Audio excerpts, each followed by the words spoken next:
Bonjour mon frère, ma sœur, je suis dans la joie de partager avec toi la graine de semence de ce matin. Le Saint-Esprit nous fait commencer une nouvelle série. Il veut nous enseigner quelque chose d'important sur un élément que nous connaissons, mais souvent que nous sous-estimons. Amen, ou que nous utilisons mal. La parole. Amen. Nous trouvons notre graine de semence aujourd'hui dans deux passages.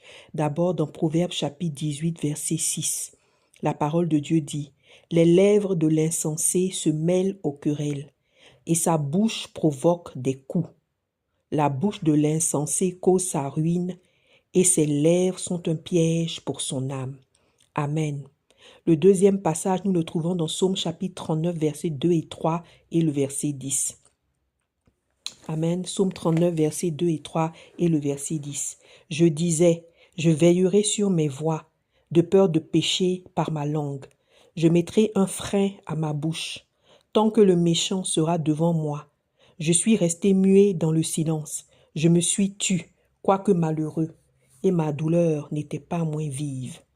Verset 10. Je reste muet, je n'ouvre pas la bouche, car c'est toi qui agis, au nom puissant de Jésus. Amen. Amen. Dans le livre de Proverbes, le Proverbe est en train de donner ici un avertissement. Il dit que lorsqu'on est insensé, on se mêle aux querelles. On laisse nos lèvres nous conduire à se mêler des querelles. Et lorsque l'insensé fait ça, sa bouche provoque des coups. Sa bouche donne des coups. Amen. Donc ça veut dire que là, la bouche, la parole, les lèvres sont une arme puisqu'elles peuvent donner des coups. Amen. Et ce verset ici nous rappelle que souvent nous-mêmes on peut aller chercher le danger en se mêlant des querelles, en laissant nos lèvres et notre bouche aller se mêler des palabres, en se laissant entraîner dans des discussions. Ce n'est pas futile et ce n'est pas quelque chose qui n'est pas dangereux. Au contraire, se mêler des querelles et laisser notre parole être entraînée provoque des coups parce que la parole est une arme. Amen. C'est une arme très aiguisée. Donc, si tu veux l'utiliser, que ce soit contre quelqu'un, contre toi-même ou quoi que ce soit, tu peux te blesser parce qu'elle est très tranchante, la parole. Amen. Et le verset continue pour dire que la bouche de l'insensé cause sa ruine et ses lèvres sont quoi? Un piège pour son âme. Donc la parole peut également être un piège. Et donc ça nous prouve que la parole est une arme et une arme très très très tranchante. Lorsque nous lisons le psaume 39, c'est le roi David qui est en train d'expliquer une situation où, devant ses ennemis, il a décidé de veiller sur ses voies en ne péchant pas avec sa langue. Il était dans une situation où les ennemis l'avaient attaqué et il disait que pour se protéger lui-même, il a décidé de ne pas parler, de ne pas ouvrir la bouche. Et il a dit que lui-même, il a décidé de mettre un frein à sa bouche. Ça veut dire que la parole est une arme, mais c'est aussi une lame entraînante. C'est une arme envoûtante. C'est-à-dire c'est une arme qui peut t'entraîner, qui peut commencer à faire des choses que tu ne veux pas. Et c'est pour ça que David dit qu'il était obligé de mettre un frein à sa bouche. Amen. Surtout parce qu'il était devant le méchant. Et il continue pour dire que tant que l'adversaire était devant lui, il a décidé de rester muet dans le silence. Pourquoi? Ça veut dire que d'une certaine façon, ça arrange l'adversaire quand tu ouvres la bouche et que tu parles, quand tu utilises l'arme de la parole sans savoir sa puissance. Amen. Donc il a décidé devant cet ennemi-là de se taire et de rester muet tant que l'ennemi était devant lui. Il a décidé de choisir le silence. Et qu'est-ce qu'il a fait? Il s'est gardé. Et il continue pour dire que en fait, cette décision-là, de rester muet, il a décidé de le faire parce que à la fin de la journée, c'est Dieu qui agit. Donc si c'est Dieu qui agit, il n'a pas besoin de se mettre en péril. Il n'a pas besoin de se frotter au danger d'ouvrir la bouche devant l'ennemi. Donc il a décidé de rester muet. Amen. Mes frères, mes sœurs, ces deux versets nous montrent que la parole est dangereuse et que la parole est une arme tranchante. Amen. Elle est si tranchante qu'elle peut blesser les autres et elle peut te blesser toi-même. Donc c'est une arme à double tranchant, c'est-à-dire que tu l'utilises de part et d'autre comme un couteau. Vous savez, le couteau, il est tranchant d'un seul côté, mais la parole, elle est tranchante de deux côtés. Ça veut dire que si tu l'utilises, que ce soit contre quelqu'un ou en train de faire quelque chose, elle peut te blesser toi-même aussi comme elle peut blesser les autres. Amen. Mais le Seigneur nous a donné la parole pour qu'on l'utilise contre les ténèbres et pas contre les hommes. Amen. Il nous a donné la parole pour qu'on l'utilise contre les ténèbres et on verra ce que ça veut dire, pas contre les êtres humains. Amen. Quel que soit qui sont ces êtres humains, qui connaissent Dieu, qui ne connaissent pas Dieu, qui sont mauvais, qui sont bons. Le Seigneur ne nous a pas donné la parole pour l'utiliser contre les êtres humains. Et on voit dans ces versets qu'en l'utilisant contre les êtres humains, on se blesse soi-même. Amen. Parce que la bouche provoque des coups. Et si tu laisses ta bouche t'entraîner dans des querelles et qu'elle provoque des coups aux autres, c'est-à-dire elle donne des coups aux autres, qu'elle blesse les autres, mon frère, ma sœur, tu vas recevoir la rétribution parce que tu as blessé un autre être humain. Le Seigneur est un Dieu de justice. C'est pour ça que Proverbe, donc le roi Salomon et David disaient qu'ils font des efforts pour ne pas que leur bouche, cette arme-là, les entraîne à blesser les autres. Alléluia. Vous savez, mes frères, mes sœurs, le Seigneur a donné la capacité à l'être humain d'utiliser la parole comme une arme. En fait, c'est l'un des traits de ressemblance avec Dieu. Vous vous souvenez que la Bible nous a dit que le Seigneur a créé l'homme à son image, à sa ressemblance. Ça veut dire qu'il y a des points, des traits qui sont communs à Dieu et à l'homme. Amen. Et ce n'est pas quelque chose que le Seigneur a retiré de l'homme, parce que Dieu ne retire pas ce qu'il donne. Donc, tout être humain, mes frères, mes sœurs, a la parole comme une arme tranchante. Tout être humain peut faire du mal avec la parole. Vous savez, comment vous expliquer que même les païens, les gens qui sont mauvais, les impies, aussi bien que les bons, peuvent utiliser leurs paroles, que ce soit pour des incantations, que ce soit pour faire du mal, que ce soit pour convaincre. Même le diable lui-même utilise sa parole pour convaincre et pour arriver à faire des choses maléfiques. Pourquoi? Parce que la parole initialement a été donnée à l'être humain et elle est une arme, quel que soit le côté duquel tu es, le côté du mal ou le côté du bien. Maintenant, parce que nous avons Jésus-Christ, la parole lui-même en nous, cela fait que notre parole en tant qu'enfant de Dieu, enfant de Jésus-Christ, est beaucoup plus puissante et beaucoup plus tranchante. Parce que nous avons la parole à double tranchant, mais celle qui vient du Père qui sépare jointure et moelle. Donc le degré de puissance de notre arme, de notre parole, elle est au-delà du naturel. Alléluia, elle est hyper grande. D'autant plus, c'est une raison d'autant plus importante pour nous de ne pas utiliser la parole contre les êtres humains, mais d'utiliser la parole pour ce que le Seigneur a dit que nous devons faire, et nous le verrons tout à l'heure. La parole de Dieu dit dans 2 Corinthiens 10, versets 4 et 5, et je veux lire ce passage. « Car les armes avec lesquelles nous combattons ne sont pas charnelles, mais elles sont puissantes par la vertu de Dieu pour renverser les forteresses. Nous renversons les raisonnements et toute hauteur qui s'élève contre la connaissance de Dieu, et nous amenons toute pensée captive à l'obéissance de Christ au nom puissant de Jésus. » Ici, l'apôtre Paul décrit comment la parole, cette arme puissante et tranchante, travaille. Et si vous lisez bien ce passage, vous vous rendez compte que la parole n'est pas utilisée contre des êtres humains. Elle est utilisée contre quoi? Elle est utilisée contre des raisonnements. Elle est utilisée contre des forteresses de pensée. Elle est utilisée contre toute hauteur, contre la connaissance de Dieu. Elle est utilisée contre toute pensée qui est captive. Donc la parole, l'arme que le Seigneur nous a donnée, il nous a donné cette arme-là pour pouvoir contrecarrer les choses invisibles, les choses qui ne sont pas physiques. Ce ne sont pas les êtres humains, c'est pour contrecarrer les pensées contraires à la parole de Dieu, les idées qui ne viennent pas de Dieu, les forteresses de résistance à l'évangile, les hauteurs qui se présentent entre nous et le salut. Alléluia, au nom puissant de Jésus. Et c'est ce que la parole fait. Un travail puissant dans l'invisible. En fait, c'est une arme puissante, mais une arme invisible. Mais la puissance de cette arme invisible est sans pareil. Et nous devons faire très attention en l'utilisant, de ne pas nous-mêmes nous piéger. Amen. Et de ne pas faire du mal aux êtres humains, mais de l'utiliser comme le Seigneur a voulu que cela se fasse. Parce que vous savez, le peuple de Dieu périt par faute de connaissance. Oh, pendant longtemps, on n'a pas compris la puissance de la parole et on l'a utilisée n'importe comment. Et dans le processus, on s'est blessé nous-mêmes. Devant les ennemis, dans les adversités, tu as ouvert ta bouche, mon frère, ma sœur, ou j'ai ouvert ma bouche et ça t'a mis dans des positions délicates, n'est-ce pas? Parce que c'est très, très dangereux d'ouvrir la bouche lorsque tu es en situation d'adversité devant l'ennemi. Parce que l'ennemi n'attend que ça. Parce que lui, contrairement aux enfants de Dieu, il a compris la puissance de cette arme de la parole et il sait comment l'utiliser contre toi-même. Amen. C'est pour ça que lorsque tu traverses un moment d'adversité, mon frère, ma soeur, je te le dis aujourd'hui, par la grâce du Seigneur, si le Seigneur te dit tais-toi, de toute façon, tais-toi en temps d'adversité. Le silence est l'arme la plus puissante en temps d'adversité. Ne parle pas. Qu'on te critique, qu'on te juge, ne parle pas. N'offre pas de démenti, n'offre pas d'explication, mon frère, ma soeur, parce que c'est un piège. Et c'est ce que la parole de Dieu nous dit aujourd'hui. Ne parle pas en temps d'adversité. Et quand tu es devant l'ennemi, ne parle pas. Et même si tu dois parler, si le Seigneur te dit tais-toi, ne parle pas, quel que soit le contexte, mes frères, mes sœurs. Souvenez-nous du Seigneur Jésus-Christ, hein, quand il a été arrêté. Il était chez Pilate d'abord. Et Pilate lui posait des questions. Il ne parlait pas. Et Pilate ne comprenait pas. Il dit, mais on t'accuse.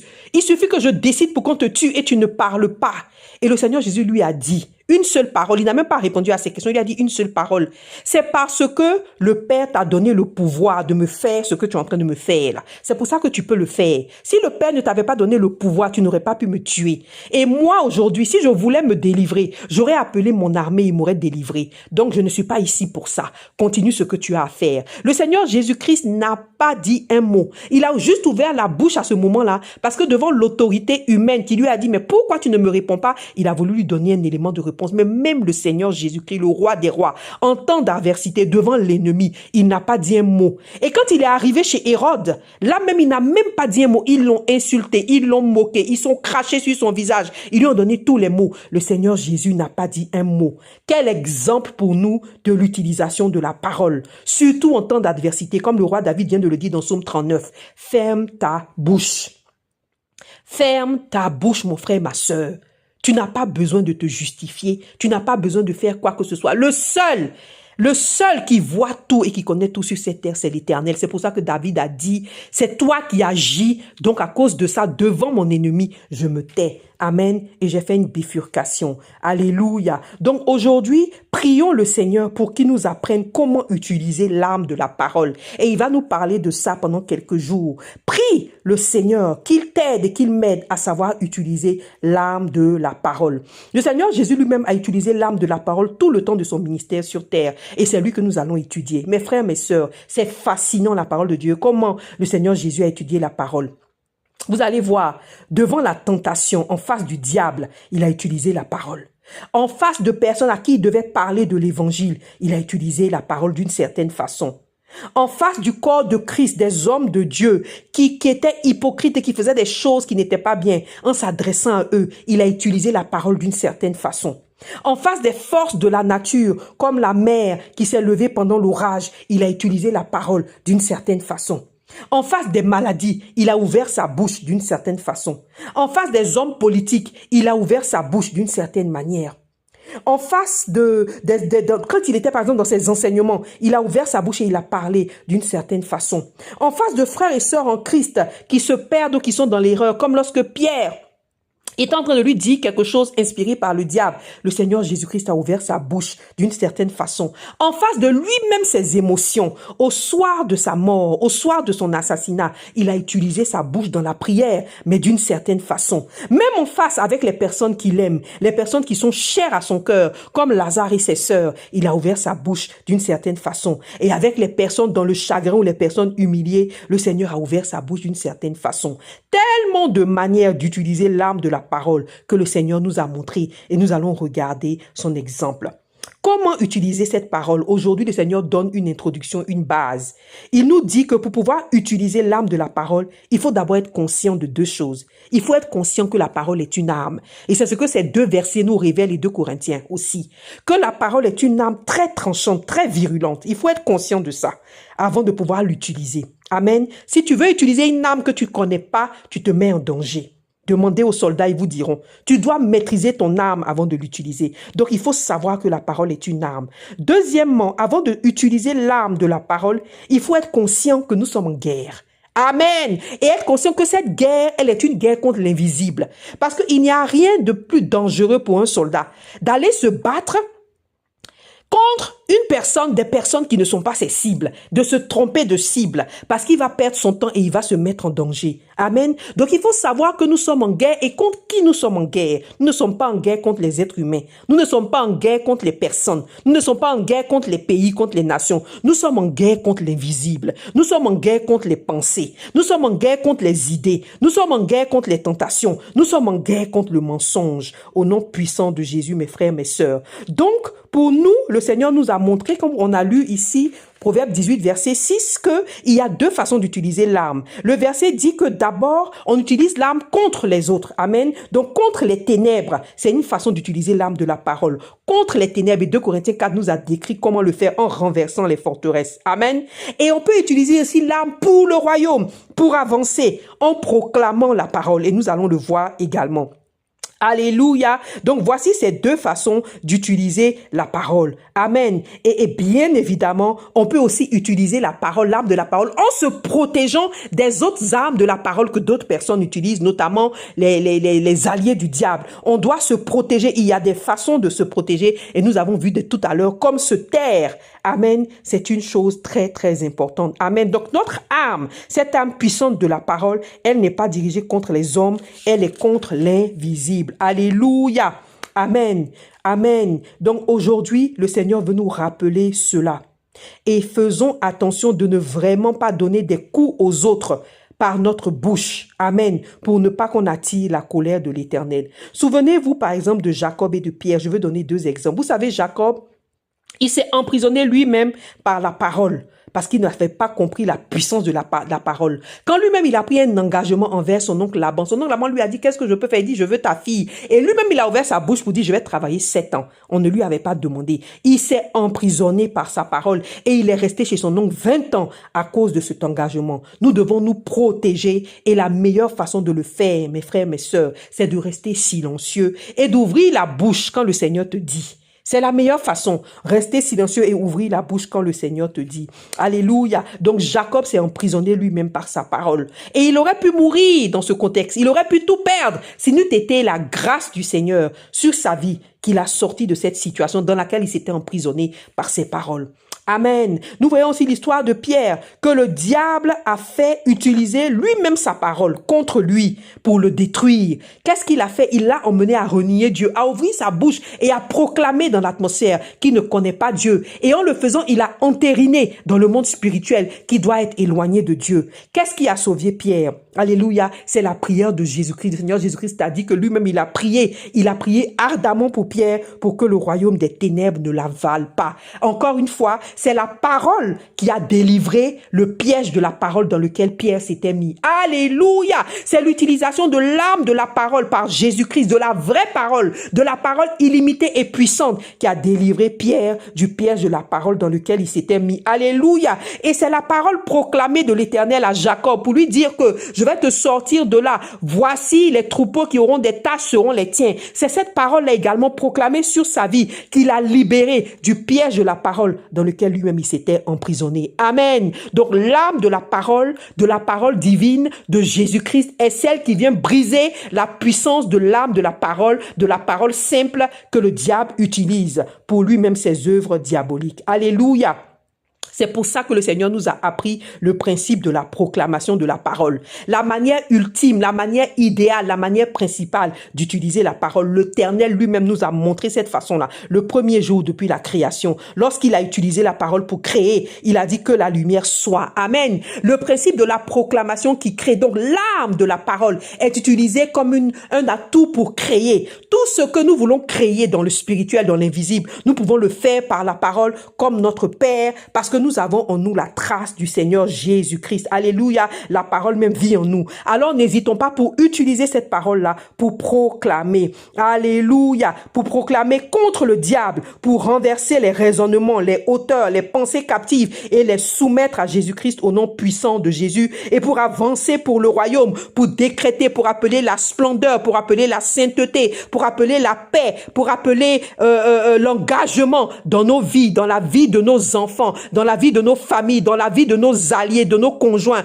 au nom puissant de Jésus-Christ. Appelons, créons ce que nous voulons voir spirituellement par la puissance de Jésus-Christ. C'est une arme que nous avons en main. Et utilisons cette arme-là contre l'invisible, contre le diable et contre tout ce qu'ils font, leurs pensées, leurs tentations, alléluia, leurs raisonnements, les forteresses, au nom puissant de Jésus. Et Éternel des armées, nous bénissons ton nom ce matin, que tu nous apprennes à utiliser la parole et que tu nous apprennes à nous protéger protéger du piège de la parole au nom puissant de Jésus. Nous nous mettons devant toi afin que tu puisses parler à tes enfants toute la journée, leur révéler ce qu'ils font avec leur bouche qu'ils doivent arrêter de faire, et nous nous mettons à ta disposition pour que tu nous enseignes sur l'utilisation de l'arme de la parole cette semaine. Au nom puissant de Jésus, nous avons prié. Amen. Amen.